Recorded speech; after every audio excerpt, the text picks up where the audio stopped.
Alors, ce qu'il faut voir ce qu'il faut faire pardon, pour voir tous ces outils et les bibliothèques, c'est en fait mettre un objet ici sur la scène.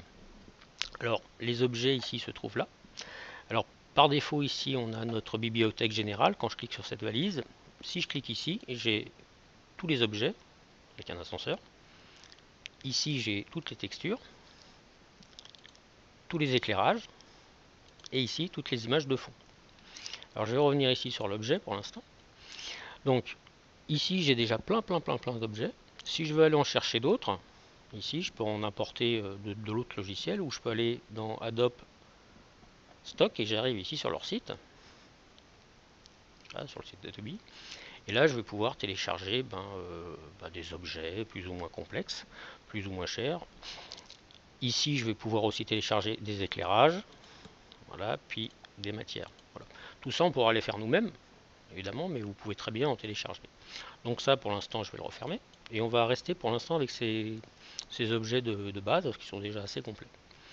Alors, si je veux mettre un objet ici, ce que je dois faire, c'est choisir mon objet dans ma bibliothèque, et je vais double-cliquer, par exemple, je vais prendre celui-ci, je double-clique, et automatiquement, il se met à 0, ici, c'est-à-dire au centre de la scène. On voit que, comme beaucoup de logiciels 3D, ici on a la largeur qui est en rouge, le X, en vert, c'est l'axe de la hauteur, le Y, et en bleu, ici, c'est la profondeur, le Z.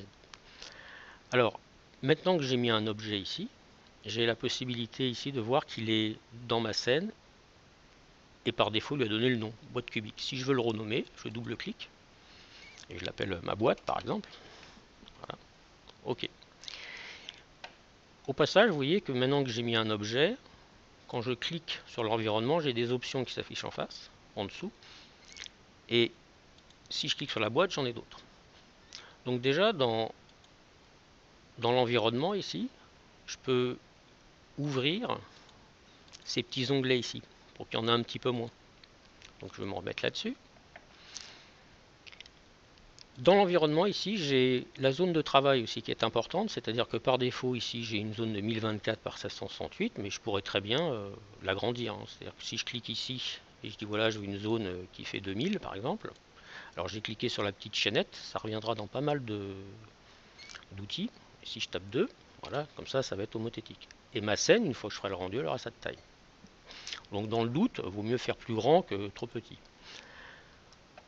Alors, ici, celui-là, si je veux l'enlever, cet objet, je clique dessus ou sur la scène ou dans l'onglet scène ici, et je fais sup. Voilà. Et si je veux en mettre un autre, ici, je peux très bien le déplacer comme ça. J'appuie, je glisse, mais je n'ai pas encore lâché ma souris. Et quand je vais lâcher, il va se mettre à l'endroit où il y a le petit carré bleu. Voilà. Si j'en mets un deuxième ici, voilà. Donc voilà comment on pose nos éléments. Et dans le tuto d'après, on va voir comment les déplacer plus facilement, les agrandir et les faire tourner.